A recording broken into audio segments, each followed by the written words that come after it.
नीलाञ्जनसमाभासं रविपुत्रं यमाग्रजं छायामार्तण्डसम्भूतं तं नमामि शनैश्चरम्।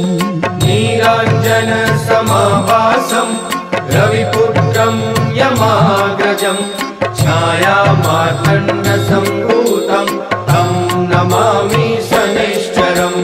नीलाञ्जनसमाभासं रविपुत्रं यमाग्रजं छायामार्तण्डसम्भूतं तं नमामि शनैश्चरम्।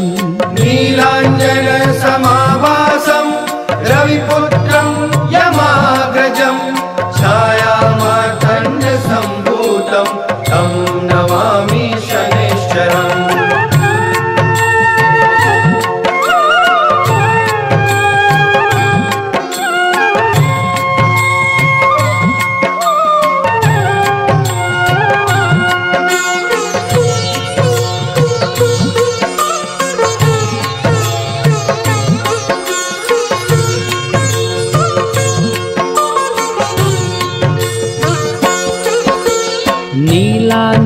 नीलाञ्जनसमाभासं रविपुत्रं यमाग्रजं छायामार्तण्डसम्भूतं तं नमामि शनैश्चरम्।